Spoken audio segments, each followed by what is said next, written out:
right, good morning, Boulder Street. So good. All right, glad to be with you this morning. I'm excited, just what I'm going to share on, and I'm going to leave it a bit of a mystery and see if you can figure it out.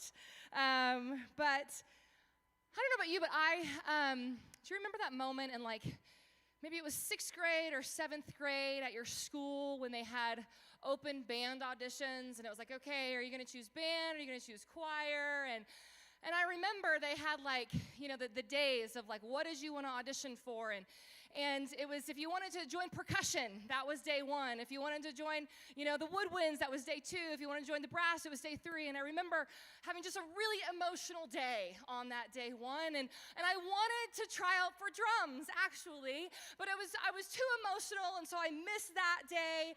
And, it's 6th grade. And so, so I was like, oh, okay, I'll go the next day, and auditions for the flute. And my mom played flute, and so I was like, okay, I guess I'll play the flute. But if I can be honest, there is a drummer that is on the inside of me.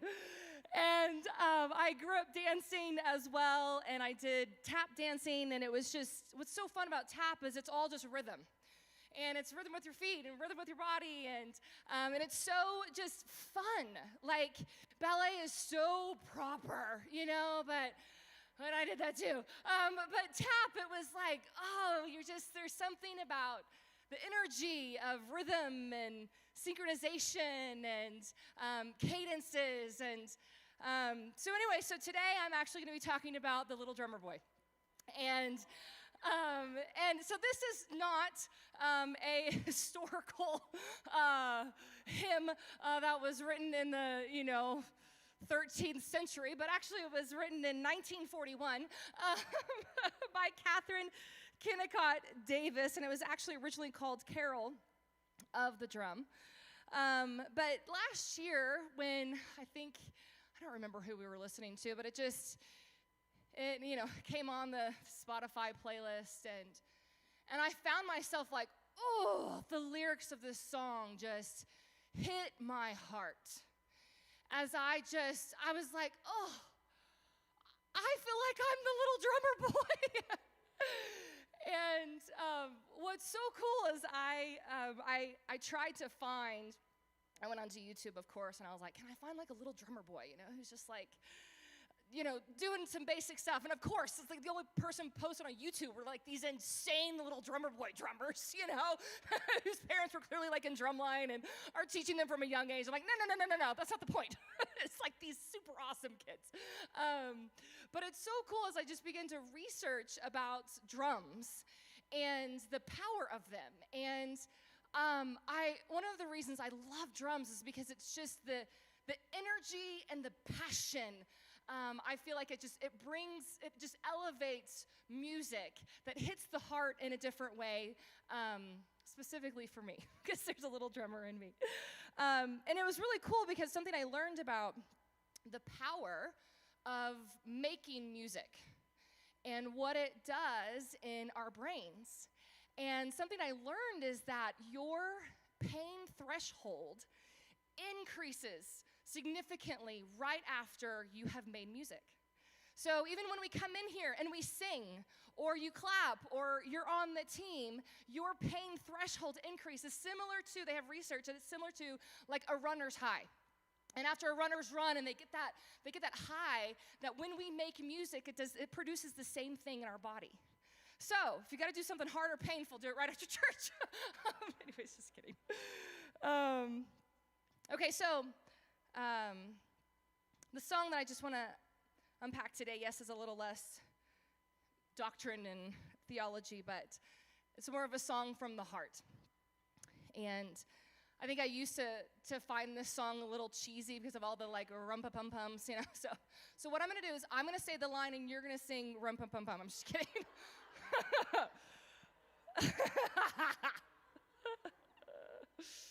Okay, so here's the story. Basically, this is a story about the wise men who were bringing their gifts to Jesus. And it's a theoretical story, but they see a little boy who's got a drum, and they say, hey, come. Hey, you. we're these kings, but they bring dignity to this little boy and they say, another king has come and he's worthy.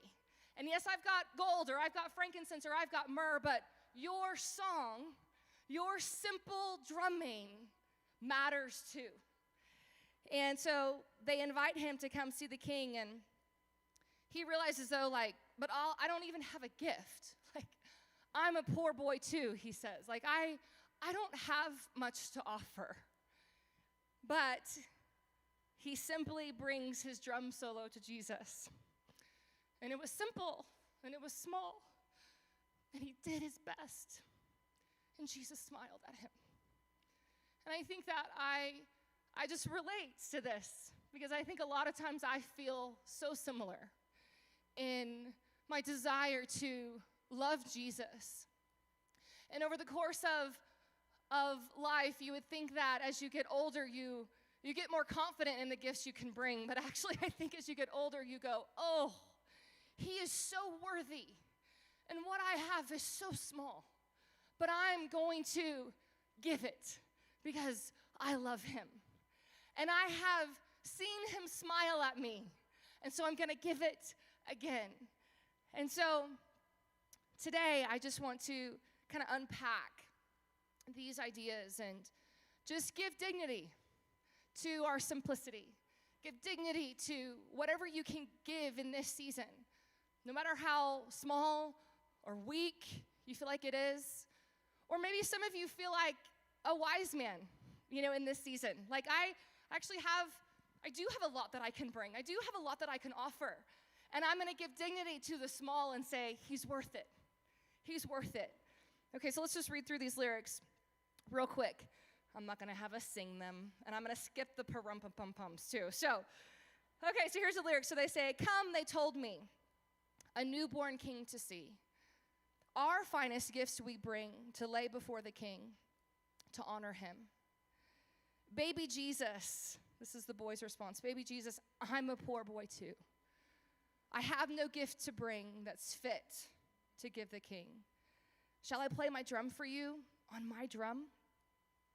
Mary nodded, and the ox and lamb kept time. I played my drum for him.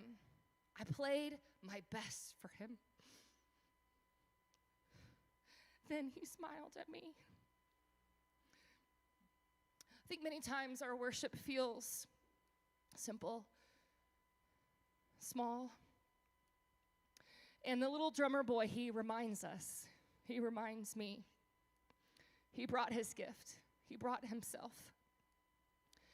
I think sadly, how many times do we withhold our love? We withhold our worship. We withhold our giving because we question, is it worth giving? Is this even worth giving? This feels so small. It doesn't really matter. Like, I'm so tired. If I come to church today, like, is it even worth coming? And many times I don't bring my best. Many times I bring my leftovers. I bring my, because if I give my best, sometimes it feels too risky. It feels too vulnerable. So I'd rather just kind of justify, I'll give a little bit and feel good about that. Whereas, okay, what would it look like if I gave my best? What would it look like if if we gave our best? Sometimes it's small, sometimes it's weak, but is it your best? Or are you justifying, no, I'm gonna keep it small. I could give my best, but why are you keeping it small when you could give more? Why are you giving him your average? Why are you hedging your bets? Why are you guarded? What are you protecting yourself from? What do you feel unsafe to give? But don't we want to be like this little drummer boy? I think he's an example for all of us. Would he provoke us? Would we bring whatever's in your hand in this moment, in this season? Would we do our best to love God? Because isn't he worthy? The King, he's come and he's worthy of all glory and honor and power forever and ever. And on this side of eternity, in the age of faith, I want to be able to say, I gave all. I gave all that I could. In some seasons, it felt strong. In some seasons, it was a lot. And in some seasons, it's barely anything. But in this season, I want to give all because he's worthy. And so the little drummer boy, he really shows us what it means to be wholehearted. And we use that word a lot around here. And so sometimes I know it can kind of become like Charlie Brown. But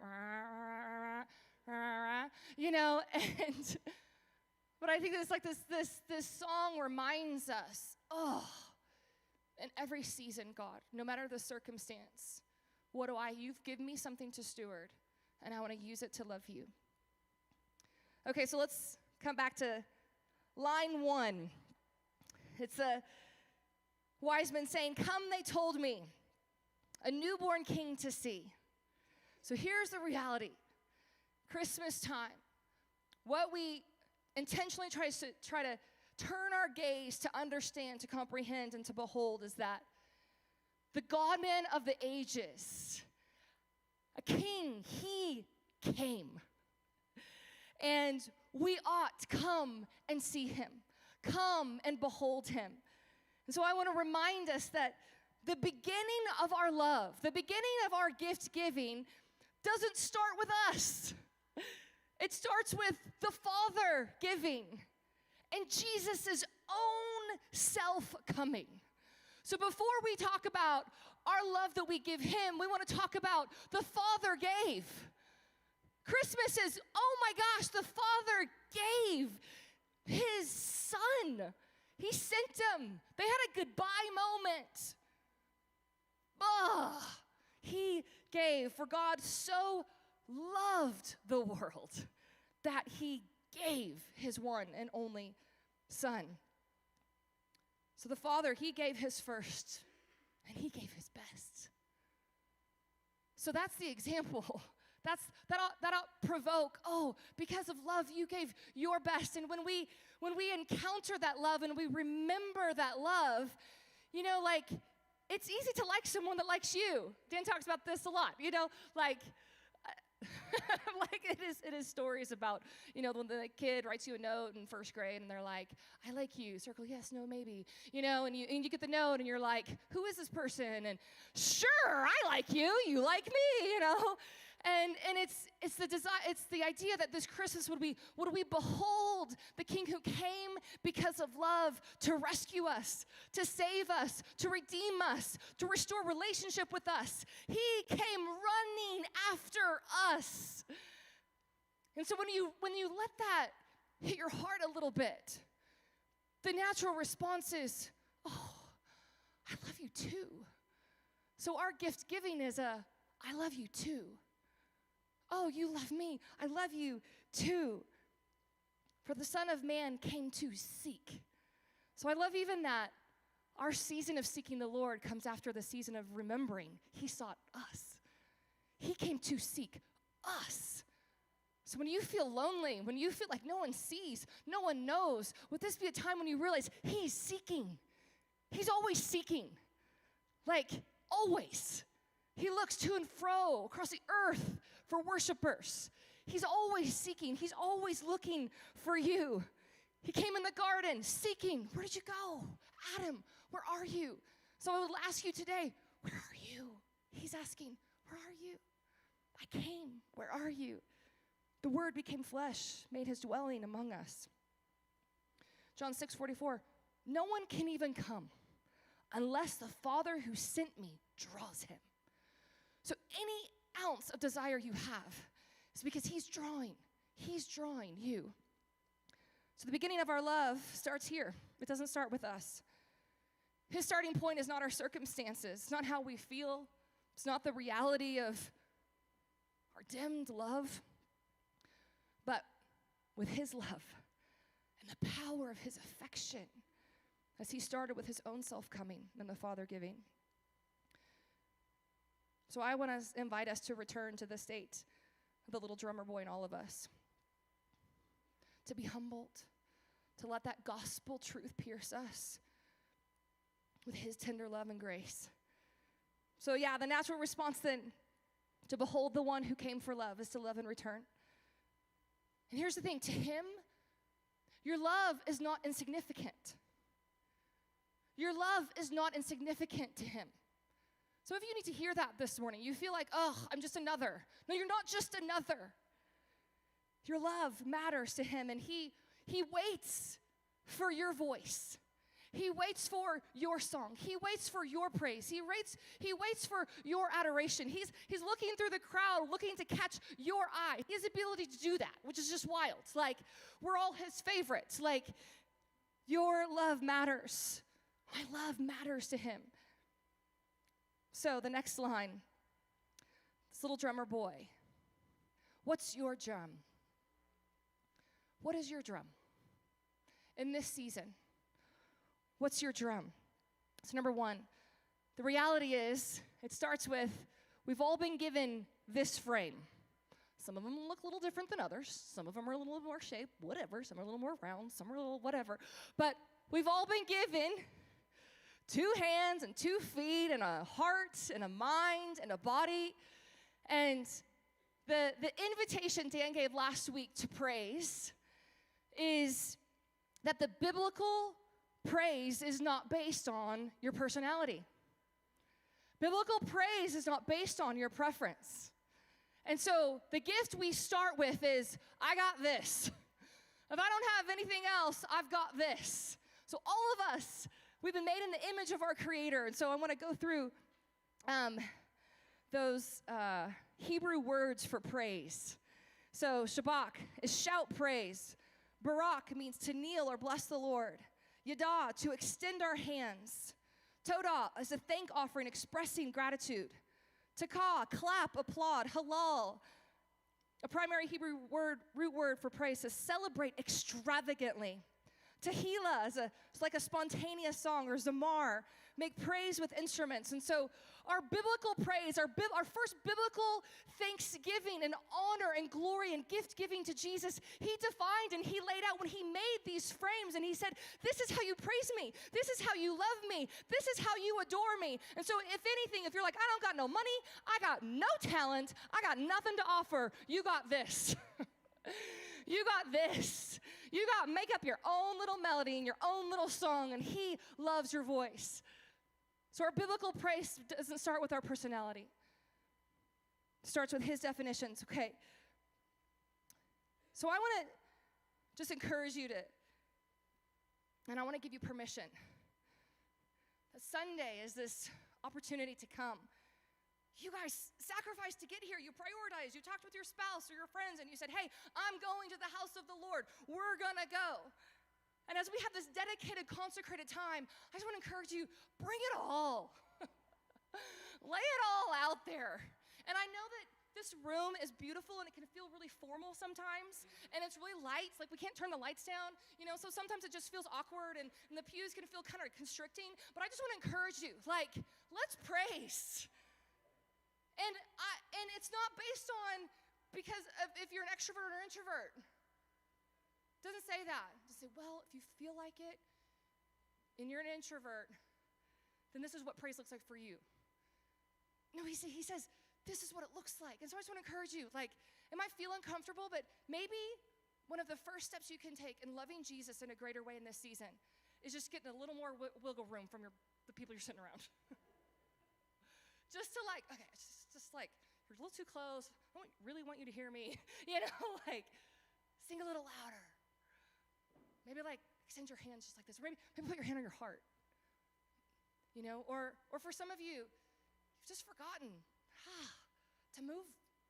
And it's like, I don't know if I feel like it. I just want to encourage you, let's bring the gift of our bodies to love Jesus. Okay.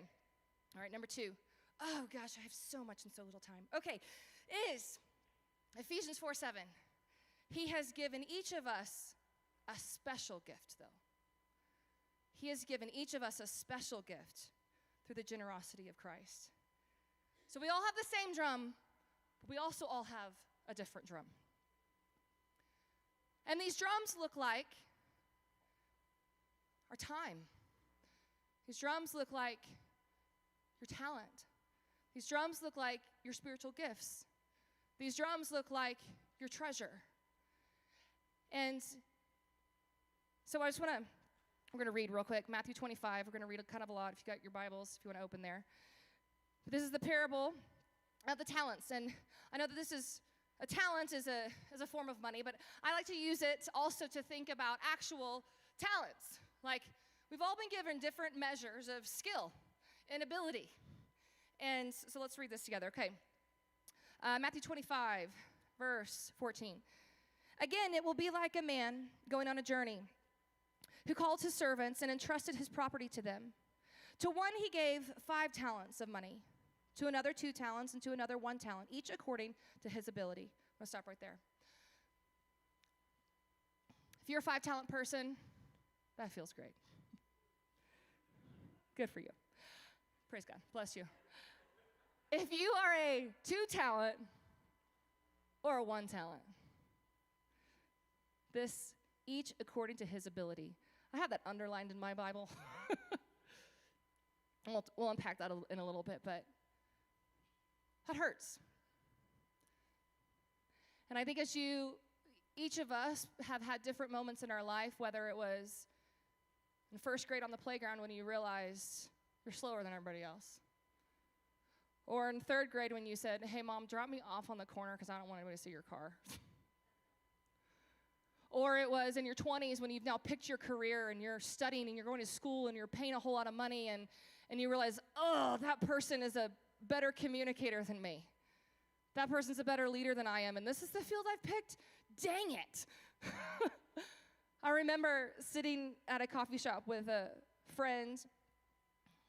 I'm trying to think how old we were. We were probably just about to turn 30. And, had been in ministry about a decade, and she was a worship leader, and I had picked the path of, I wanted to be a preacher, and we sat across the table, and we were actually just getting to know each other.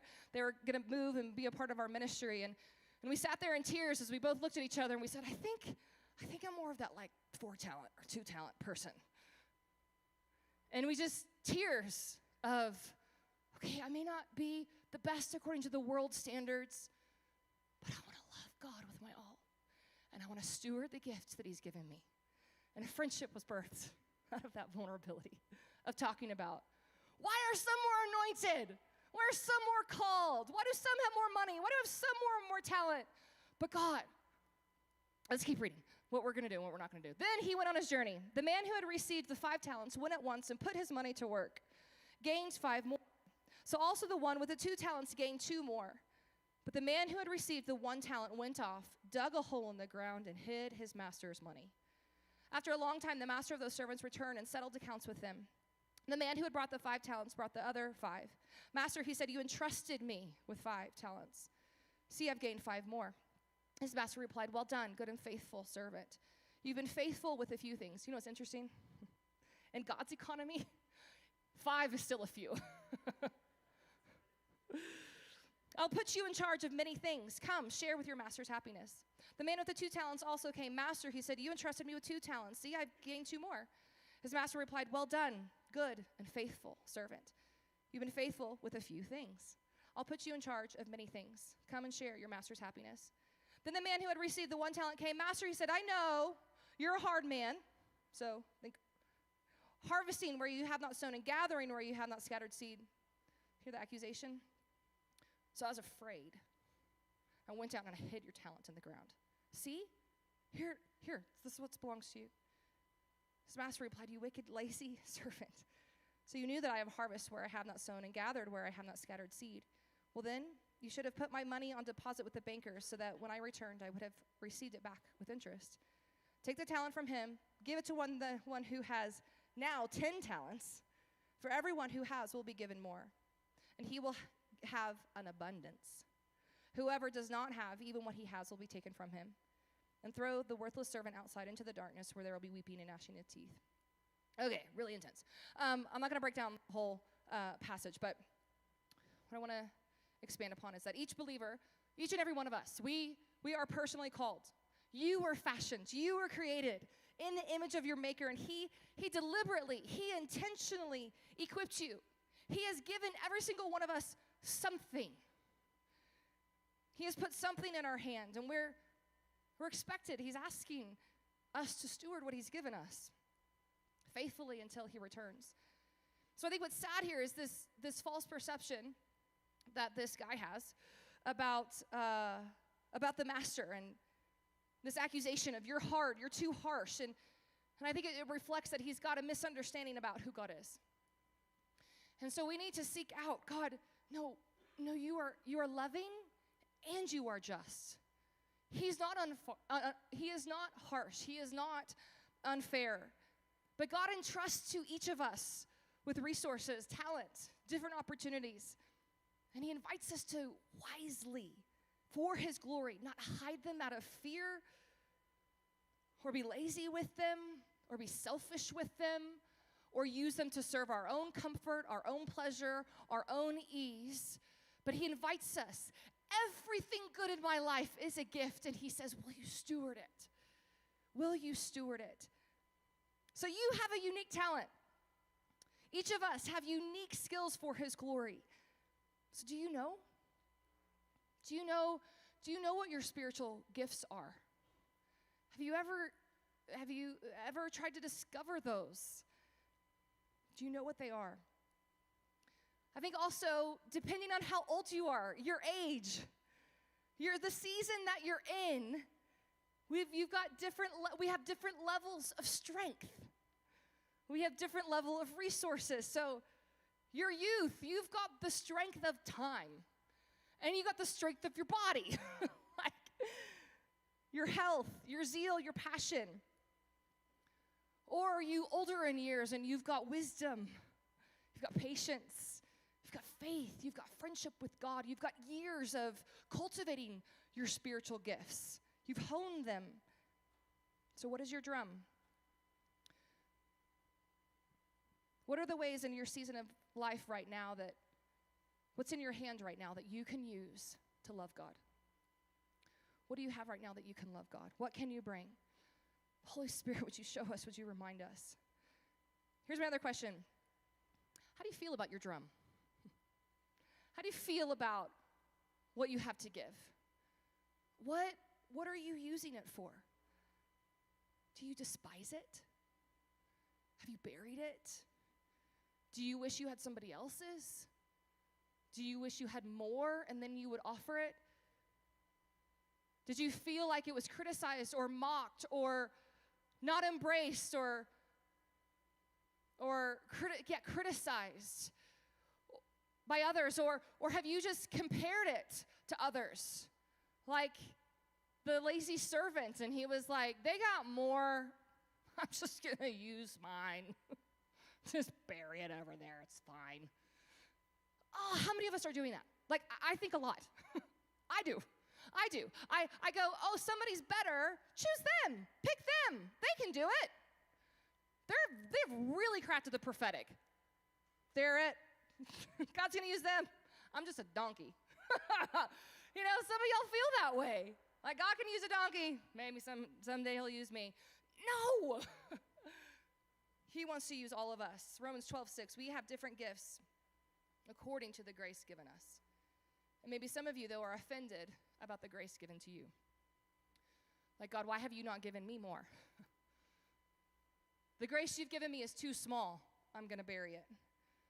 So are you burying your talent, or are you glorifying God with it? Do you have fear or self-preservation rather than faith and initiative?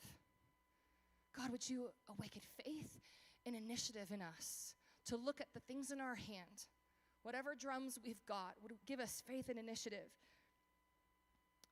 I think, too, are you balancing using your gifts to bless yourself, love God, loving others? I think it is this balance. And I think a lot of times something I hear a lot is in loving others and using our gifts to love others, we neglect loving God with it.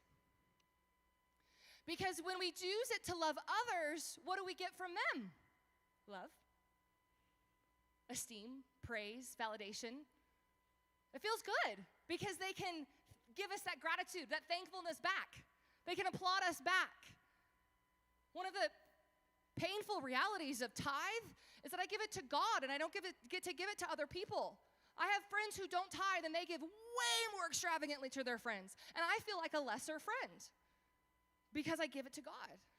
It's a tension. It's like, ugh, okay.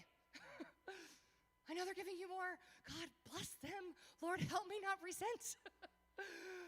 That my friendship, my love feels less to my friends because I choose to love God with my money more. There's a sacrifice to loving God. There's a sacrifice to loving him with your talent, with your time, with your treasure. So here's my encouragement to you, young people. Maybe someone never told you, but in this season of your life is one of the seasons that you're going to have the most strength and the most time. And so I want to encourage you to get oil. Get oil. Get a well of loving God. This is the time. You've got it. Like when I look back at the time that I spent in my 20s, like I was in school full time, I worked full time, I was dating. Like, how did I do all of that? But I want to encourage you, prioritize getting oil. Okay, for some of you you're in the season of people with kids, you don't have much time. You are perpetually sleep deprived. Like, you are just tired. Maybe someone never told you that you can love God in this season too. And you can make it on the other side of this season still loving him.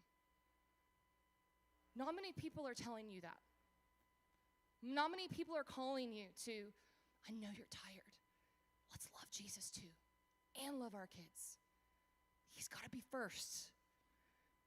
Those of you who are my age and a little older, my kids are a little bit older, and so you've been given some of your time back.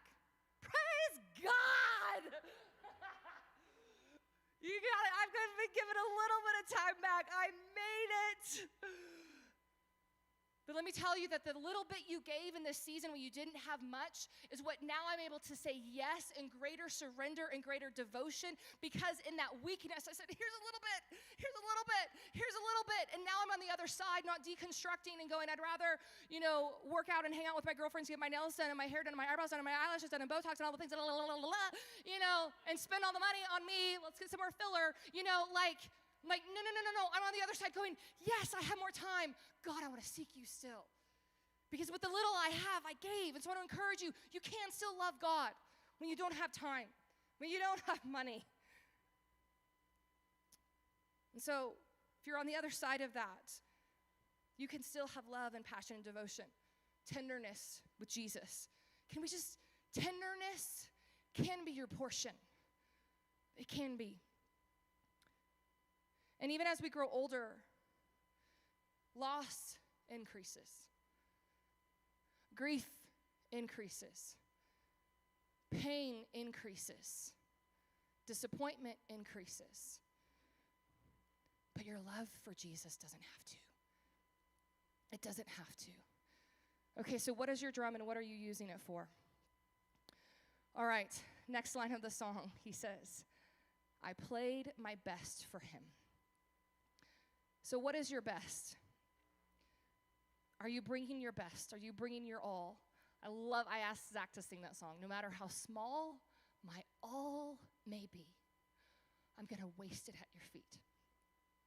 And so there are seasons when your all is really small. And that's okay. The enemy wants you to go, it's not worth it. The world wants you to go, get a little bit more and then you can give it. Hold it for yourself. You got to survive. But Jesus invites us, steward what I've given you. And he promises, what I love in the parable of the talents, he promises to reward you. He promises to give more. I can't tell you if it's going to be in this age or in the age to come, but the reality of stewarding what he's given us to love him back in this age, he promises to reward it. So what is your best? What is your best? I don't know at what age you realize that other people may have had more than you, or that they were better than you. But what are you going to do now? What are you going to do with what you have? Are you going to despise it? Are you going to be ashamed of it because it feels insignificant? Are you going to withhold it? Maybe even some of you are comparing yourself to yourself. Like, well, I used to be able to give this much. I can't give that much anymore, and so I'm just not. And it's the pain of, I gave a lot back then in my youth, in my zeal, in my passion. I loved God a lot, but now, gosh, through this storm and that storm, I've been beat up. My ship has holes in it. We're just trying to scoop out the water. Like we're just surviving here. And so are you just going to hold on to it out of self-preservation?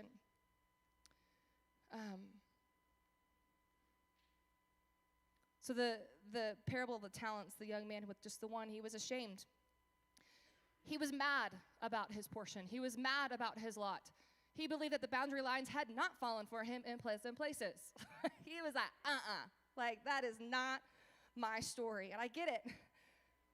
Bringing your small gifts, bringing whatever you have to bring is vulnerable, especially if others see it too. Especially if you're battling not just your own self-judgment, but the judgment of other people. It's vulnerable. But are you going to bring it or bury it? Are you going to bring it or bury it? 1 Peter 4:10. As good stewards of the manifold grace of God, each of you should use whatever gift you have received. And so I want to encourage you, you can love God in the season you're in. Some of you just need to hear that. You can love him right now in the season of whatever you have, of whatever your circumstances are. You can love him. And the enemy wants you. This is one of the number one things I think he wants to steal. He says, don't give your love. It's not significant. You can't give very much. Just hold on to it. That's what he wants you to do. It's not that $5, that ain't doing nothing. Just hold on to it and get yourself maybe a cup of coffee. Like half a cup.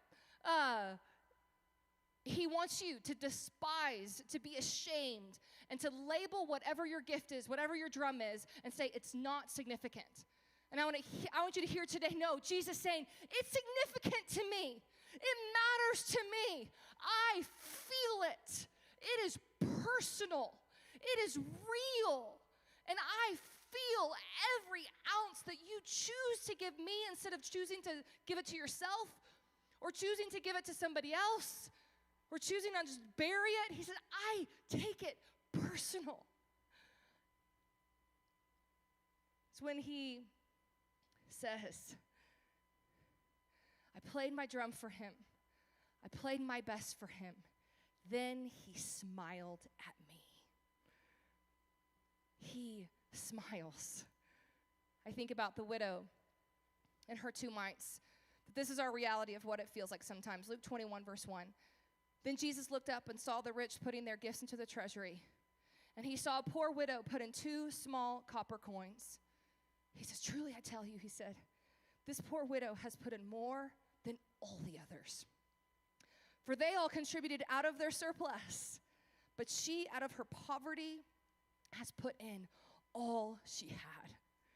So true devotion, it is measured by the heart and the sacrifice, not the amount given. The widow's offering, yes, it was small, but it was significant because it was all. It was significant because it was all she had. And so her giving, it demonstrates this profound faith and trust that God is going to provide. And that as we prioritize loving God, he is going to take care of you. He will provide for you. And so those who maybe feel like your contribution is insignificant, I just want you to be encouraged that God sees and he values your sacrifice. And he smiles at you. He doesn't receive your offering or whatever you have to give, stoically, like, oh, go put it over in the pile, just like all the gold is his. Cattle on 1,000 hills is his. What he wants is he wants your heart. And so that's what he's saying about the widow and her 2 mites is he's like, they gave out of their surplus, but she gave all she had. And so it's the faith, it's the sacrifice that he goes, oh, that's love. That is her love. And so just as we close today, I just want to invite you to just think about what is the time that you can give to love him? What time do you have? What time can you give? What talent can you bring to worship him with? How can you use your talent for his glory? Are you bringing your best, or are you holding back? We'll play the song first. Cool, okay.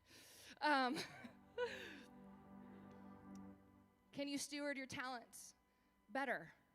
This is convicting for me. I think that as we get older and as we compare our gifts more, it's easy to just lower our own standard and go, well, this is the best I can do. You know, I gave a lot. I'm fine now. You know, I honed my craft then. I don't need to get better at it now. But it's, no, like, how can you get better at your talent? How can you get better with the skills that you have to love Jesus? There is better that we can cultivate and bring. What would our church look like if we all showed up and brought our best? What would a group of people look like if we all showed up and said, bringing my best, putting it all out there. We're holding nothing back. I'm going to bring my whole self. So for some of you, it might just be starting just to express your love and worship on a Sunday a little more. Maybe you're somebody who doesn't really like to sing. Can I encourage you to sing? Maybe you're someone who's never lifted your hands. Can I encourage you to lift your hands? Maybe some of you, I'm going to just prioritize just coming more. I come, kind of consistently, can I encourage you to come love him together with us more? Come just a little bit more. Not because of me, because of him. When we gather and lift our song to him, it's the joy it brings him when we bring him our worship together. For some of you, maybe it's acknowledging your spiritual gifts again and kind of dusting them off the shelf and going, I was kind of offended at the prophetic. I was offended at that world. I was offended. I'm frustrated. I'm disappointed. What are your spiritual gifts that maybe it's okay, let's dust those off the shelf and let's ask God, I want to steward this better. I don't want to be hurt and disappointed and offended because somebody else used it wrong. That's another thing too. We justify not bringing our best or not bringing our gifts because we're like, I don't like theirs and it's similar to mine. I don't like how they're using it and it's similar to mine. So we just hold it. And it's no. Just because they're doing it different than you, let's not cast judgment. Let God be in charge of them. But what's your gift? What does he put in your hand to steward? What's your drum? What are your drumsticks?